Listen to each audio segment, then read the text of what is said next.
Bijvari, Mandal, Uttar Pradesh, India. The village of Bijvari is situated almost halfway in between Kaira and Nandagrama. This village is 2 kilometers from Kaira and 2 kilometers from Nandagrama. When Akrura came to take Sri Krishna and Balarama to Mathura, the hearts of all the gopas and gopis as well as Sri Nanda and Yasoda became covered with the clouds of sorrow, but as soon they remembered Sri Krishna their hearts were startled as if illuminated by a bolt of lightning. Because of this pastime of separation, this village is named Bijvari. Bijali means lightning. In this village is Bijore kund, which was made by the tears of the gopis. How to get there? You can go by taxi, or if you want to use public transport, then, at Aklakanji in Vrindavana you will find many shared autos to take you to Mathura bus stop. From there buses are available to take you to Nandagoan or Nandagrama, then you can hire auto to go around Bijvari. Bijvari.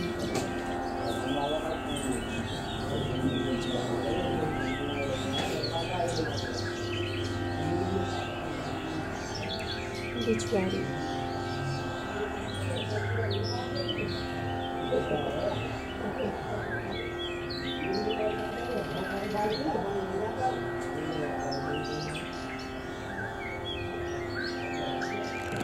को यहाँ पर रुके रख, सखी सब रुके रख को यहाँ आसन बिरह कुंड है।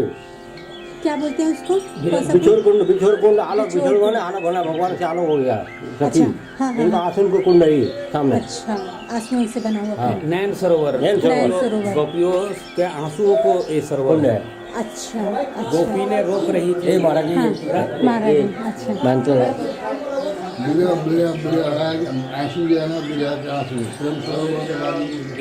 रहे थे, जाने नहीं दे रहे थे। जो माया का प्रभाव से वो रास्ते बदल गए और चल गए। अच्छा। फिर बोले हम बाद में आएंगे, तो ये बिल्कुल आंसू रोने लगी। अच्छा, बिजवारी, बिजोर कुंड, गोपियों के आंसू से बनाना।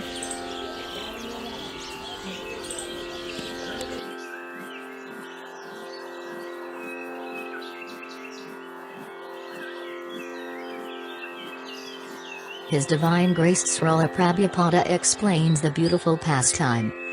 Akrura was requested by Kamsa to arrive in Vrindavana by evening. After receiving instruction from Kamsa, Akrura started the next morning via chariot for Vrindavana. Because Akrura himself was a great devotee of the Lord, while going to Vrindavana he began to praise the Lord. Devotees are always absorbed in thoughts of Krishna, and Akrura was constantly thinking of Lord Krishna's lotus eyes. He did not know what sort of pious activities he must have done to gain an opportunity to go see Lord Krishna. Akrura thought that if Krishna willed, he would be able to see him. Akrura considered himself most fortunate that he was going to see Krishna, whom great mystic yogis desire to see. He was confident that on that day all the sinful reactions of his past life would be finished and his fortunate human form of life would be successful. Akrura also considered that he was very much favored by Kamsa, who was sending him to bring back Krishna and Balarama and thus enabling him to see the Lord. Akrura continued to consider that formerly great sages and saintly persons were liberated from the material world simply by seeing the shining nails of the lotus feet of Krishna. That Supreme Personality of Godhead has now come just like an ordinary human being, and it is my great fortune to be able to see him face to face, Akrura thought.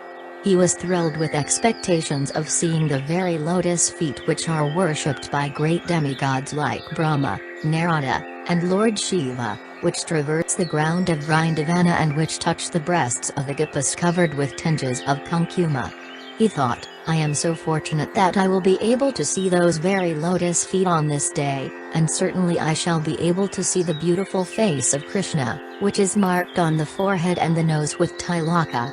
And I shall also see his smile and his curling black hair. I can be sure of this opportunity because I see that today the deer are passing on my right side.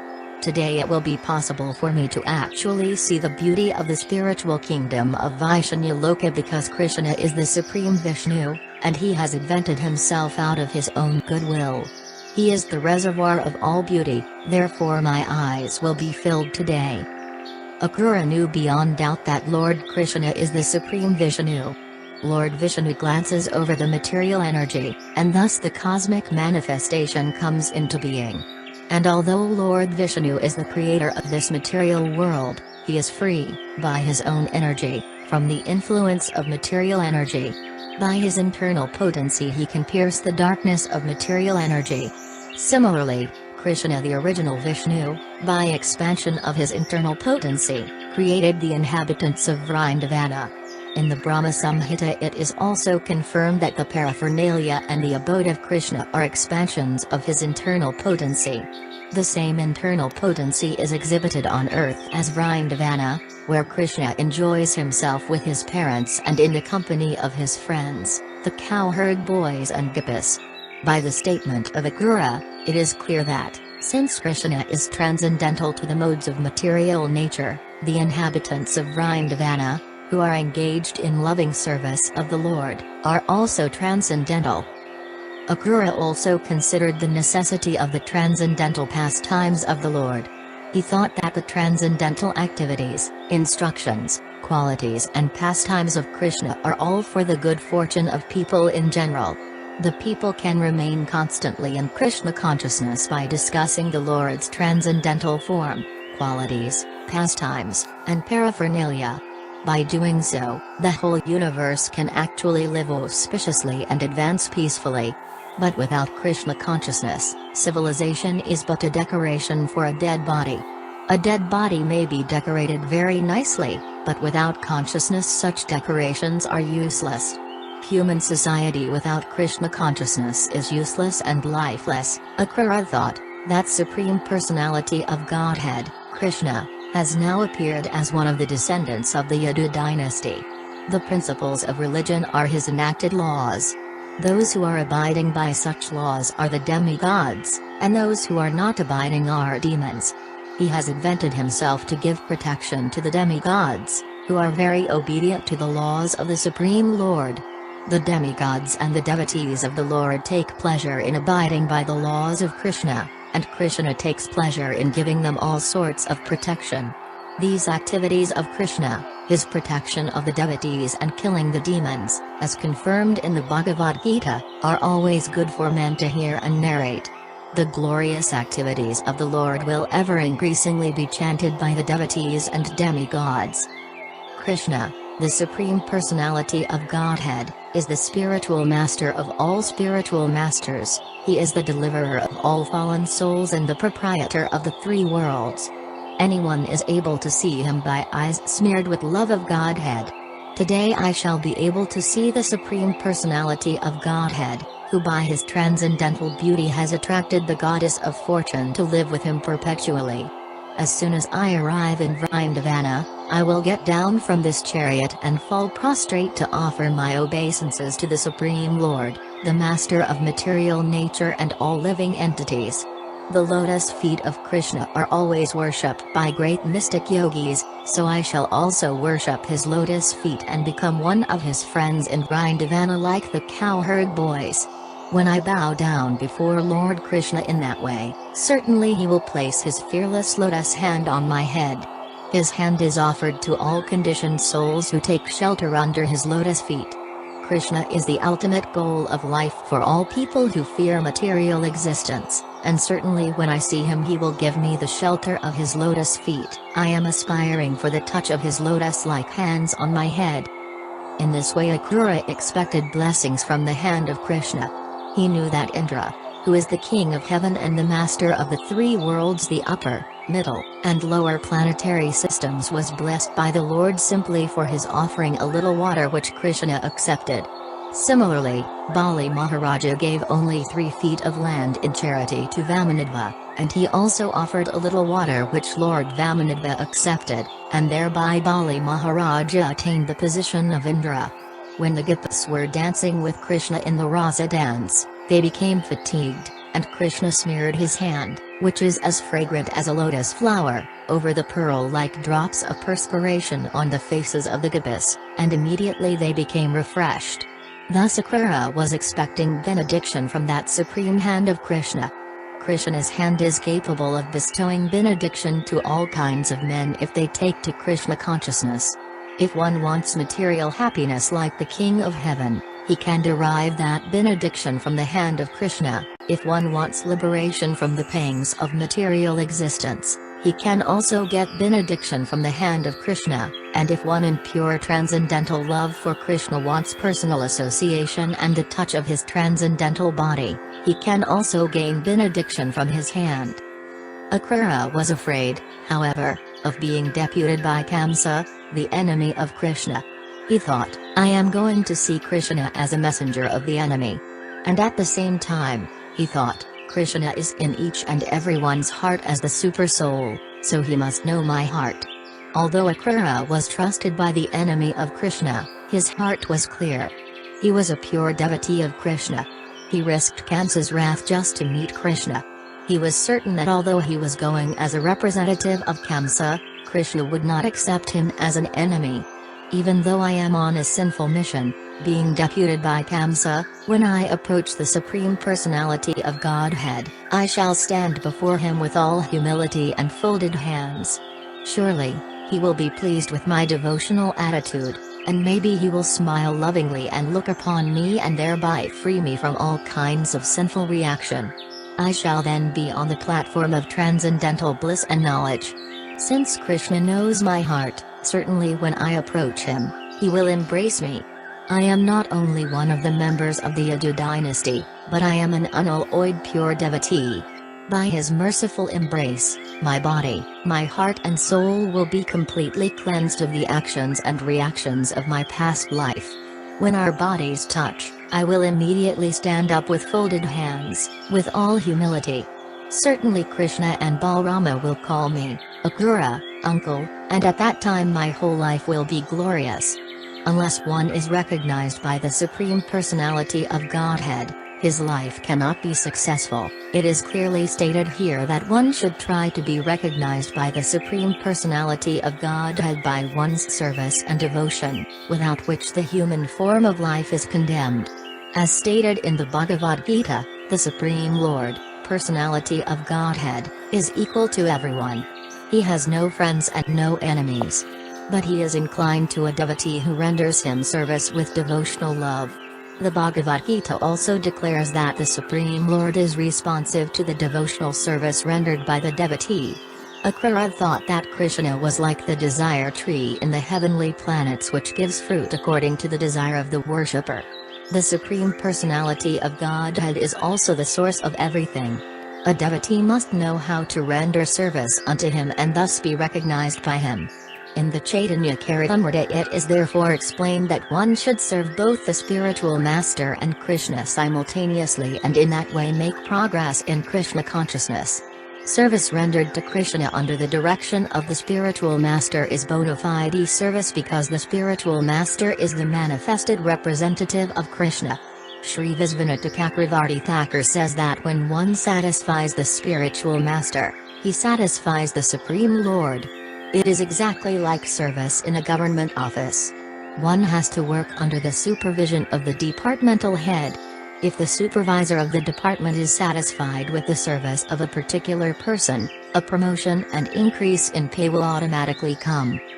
Akrura then thought, when Krishna and Balarama are pleased with my prayers, certainly they will take my hand, receive me within their homes and offer me all kinds of respectable hospitalities, and they will surely ask me of the activities of Kamsa and his friends. In this way, Akrura, who was the son of Svafalka, meditated on Sri Krishna on his journey from Mathura. He reached Vrindavana by the end of the day.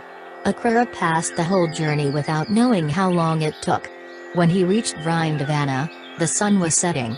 As soon as he entered the boundary of Vrindavana, he saw the footprints of the cows and Lord Krishna's footprints, impressed with the signs of his soul, the flag, trident, thunderbolt and lotus flower. Upon seeing the footprints of Krishna, Akrura immediately jumped down from the chariot, out of respect. He became overwhelmed with all the symptoms of ecstasy, he wept, and his body trembled. Out of extreme jubilation upon seeing the dust touched by the lotus feet of Krishna, Akrura fell flat on his face and began to roll on the ground. Akrura's journey to Vrindavana is exemplary. One who intends to visit Vrindavana should follow the ideal footsteps of Akrura and always think of the pastimes and activities of the Lord. As soon as one reaches the boundary of Vrindavana, he should immediately smear the dust of Vrindavana over his body without thinking of his material position and prestige. Narottama Dasa Thakur has sung in his celebrated song, Visayachadaya Kabe Sadahabmana, when my mind will be purified after leaving the contamination of material sense enjoyment, I shall be able to visit Vrindavana. Actually, one cannot go to Vrindavana by purchasing a ticket. The process of going to Vrindavana is shown by Akrura. When Akrura entered Vrindavana, he saw Krishna and Balarama engaged in supervising the milking of the cows. Krishna was dressed in yellow garments and Balarama in bluish.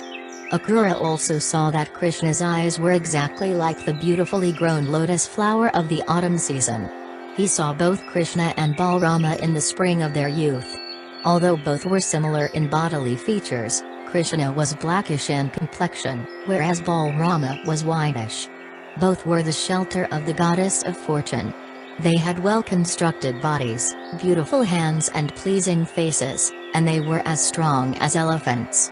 Now, after seeing their footprints, Akrura actually saw Krishna and Balarama, face to face. Although they were the most influential personalities, they were glancing at him with smiling faces. Akrura could understand that both Krishna and Balarama had returned from tending cows in the forest. They had taken their baths and were dressed with fresh clothing and garlanded with flowers and necklaces made of valuable jewels. Their bodies were smeared with the pulp of sandalwood. Akrura greatly appreciated the aroma of flowers and sandalwood and their bodily presence. He considered himself very fortunate to see Krishna, the Supreme Personality of Godhead, and his plenary expansion, Balarama, face to face, for he knew that they were the original personalities of the creation. As stated in the Brahma Samhita, Krishna is the original personality of Godhead and the cause of all causes. Akrura could understand that the Supreme Personality of Godhead appeared personally for the welfare of his creation, to re-establish the principles of religion and to annihilate the demons.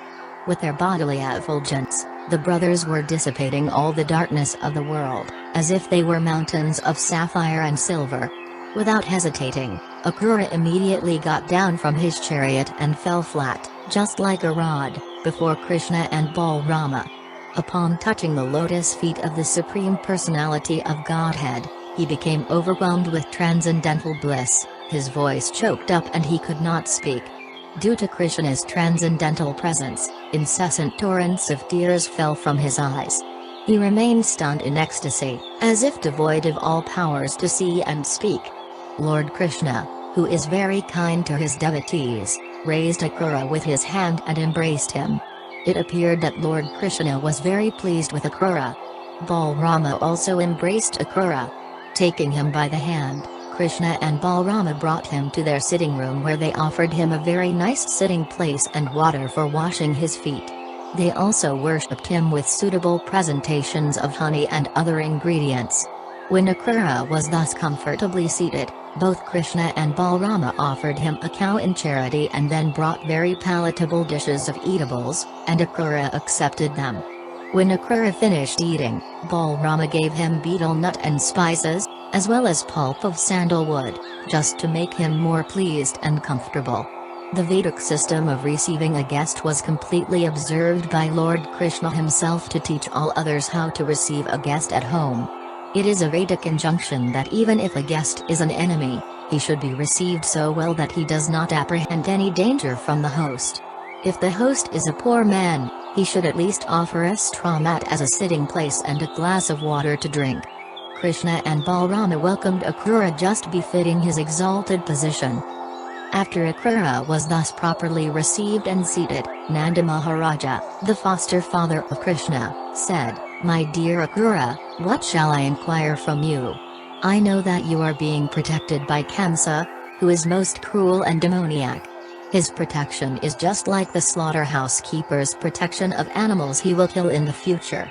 Kamsa is so selfish that he has killed the sons of his own sister, so how can I honestly believe that he is protecting the citizens of Mathura? This statement is most significant. If the political or executive heads of the state are simply interested in themselves, they can never look after the welfare of the citizens. As Nanda Maharaj spoke to Akrura with pleasing words, Akrura forgot all the fatigue of his day's journey from Mathura to Vrindavana. Akrura was warmly received by Lord Krishna and Nanda Maharaja and offered a resting place for the night. In the meantime, the two brothers Balarama and Krishna went to take their supper. Akrura sat on his bed and began to reflect that all the desires which he had anticipated while coming from Mathura to Vrindavana had been fulfilled. Lord Krishna is the husband of the goddess of fortune. Being pleased with his pure devotee, he can offer whatever the devotee desires. But the pure devotee does not ask anything from the Lord for his personal benefit. After taking their supper, Krishna and Balarama came to bid good night to Akrura. Krishna asked about his maternal uncle, Kamsa, how is he dealing with his friends? And he asked, how are my relatives? He also inquired into Kamsa's plans. The Supreme Personality of Godhead then informed Akrura that his presence was very much welcome. He inquired from him whether all his relatives and friends were well and free from all kinds of ailments. Krishna stated that he was very sorry that his maternal uncle Kamsa was the head of the kingdom. He said that Kamsa was the greatest anachronism in the whole system of government and that they could not expect any welfare for the citizens while he ruled. Then Krishna said, my father has undergone much tribulation simply from my being his son. For this reason also he has lost many other sons. I think myself so fortunate that you have come as my friend and relative. My good friend Akrura, please tell me the purpose of your coming to Vrindavana. After this inquiry, Akrura, who belonged to the dynasty of Yadu, explained the recent events in Mathura, including Kamsa's attempt to kill Vasudeva, the father of Krishna.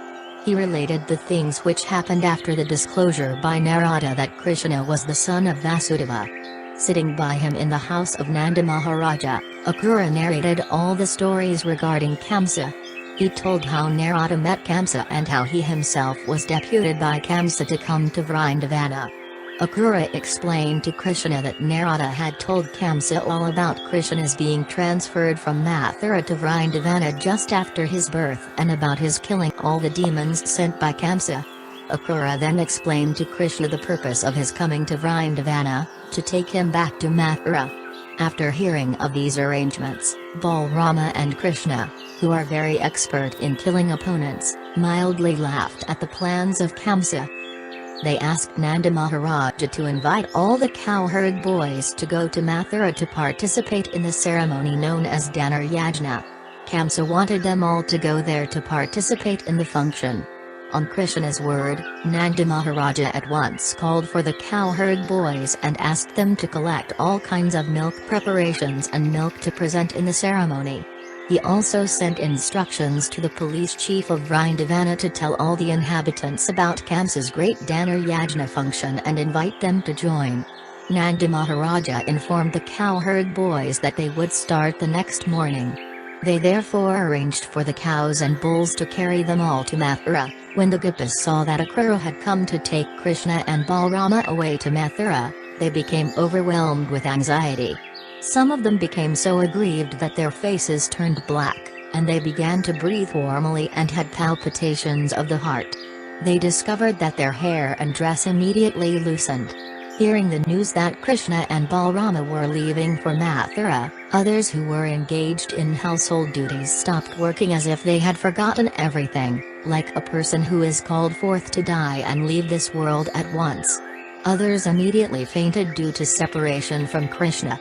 Remembering his attractive smile and his talks with them, the gopis became overwhelmed with grief.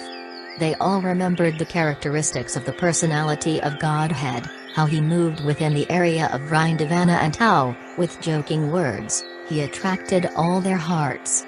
Thinking of Krishna and of their imminent separation from him, the gopis assembled together with heavy beating hearts.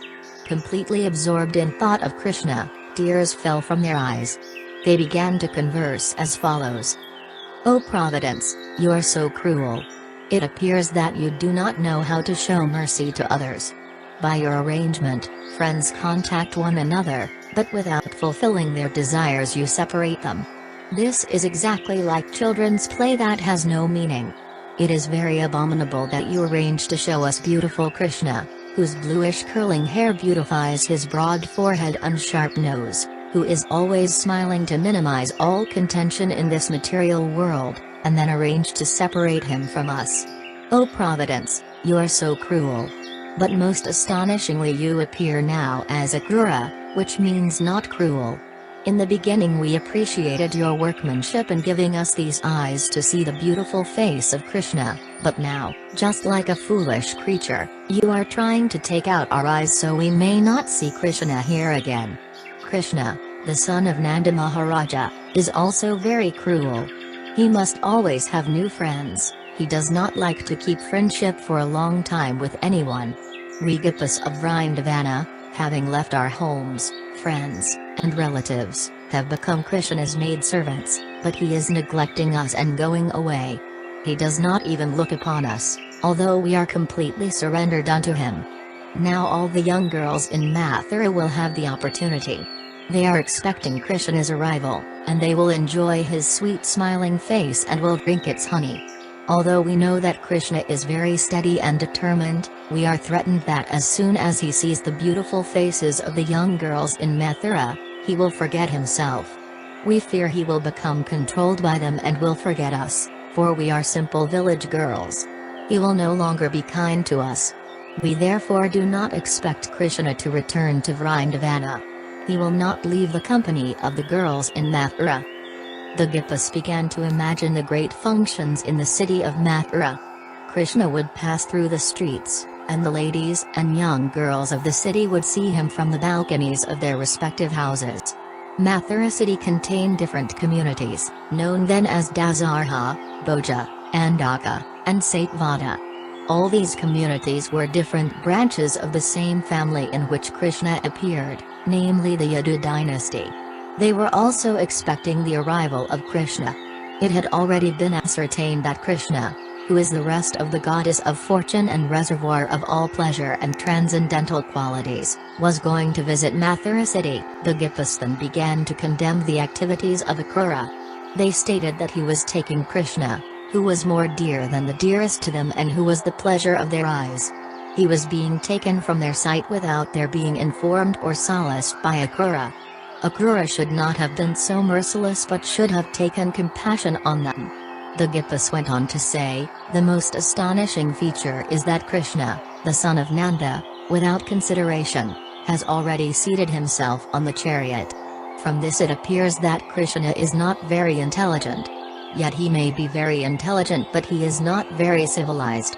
Not only Krishna, but all the cowherd men are so callous that they are already yoking the bulls and calves for the journey to Mathura.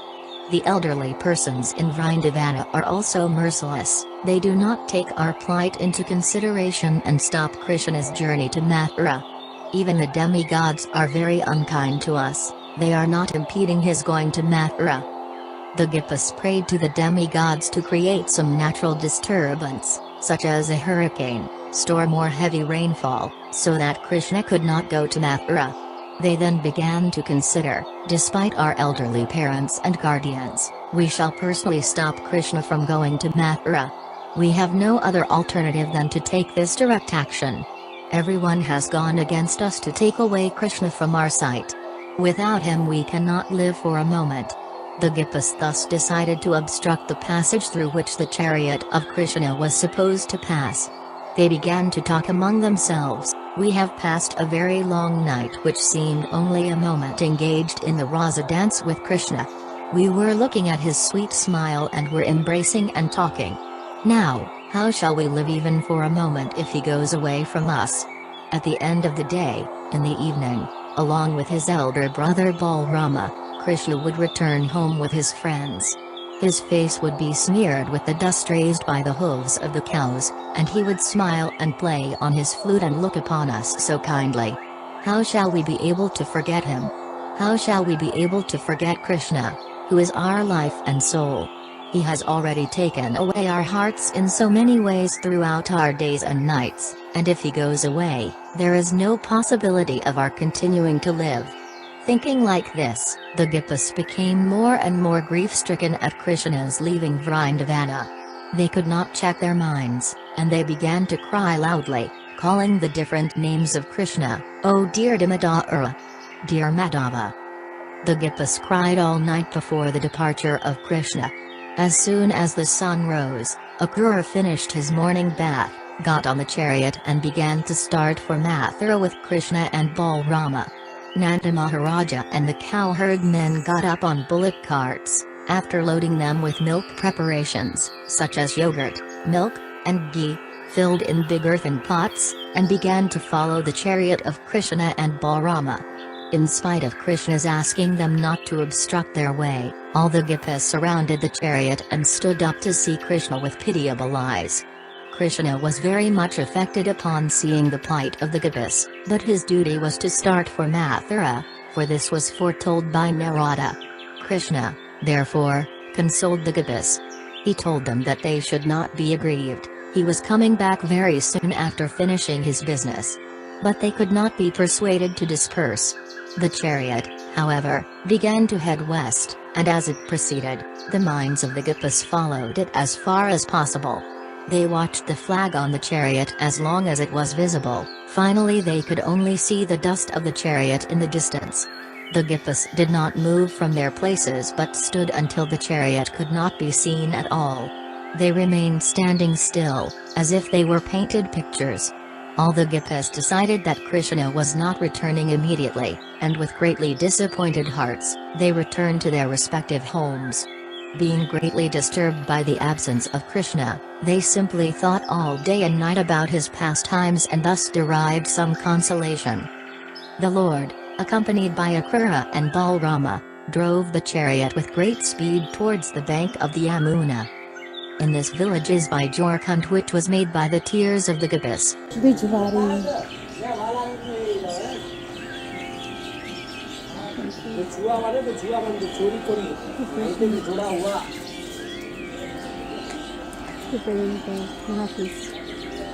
बिजवारी आटे को मार के उसमें शिकाई होती है उसके फिर उसको चूरा बनाते हैं उसके अंदर का अच्छा उसके अंदर का बीज का निकाल के उसका चूड़ा बना के उसमें फिर क्या करते हैं लड्डू बनेंगे इसमें अच्छा उसमें फिर आप ये डालोगे घी और काजू पिस्ता बादाम। अच्छा बहुत अच्छा आप कहाँ से आए हो? बैंगलोर से। बैंगलोर भंडारा बंडारा हमारे बैंगलोर के ही यहाँ पे। अच्छा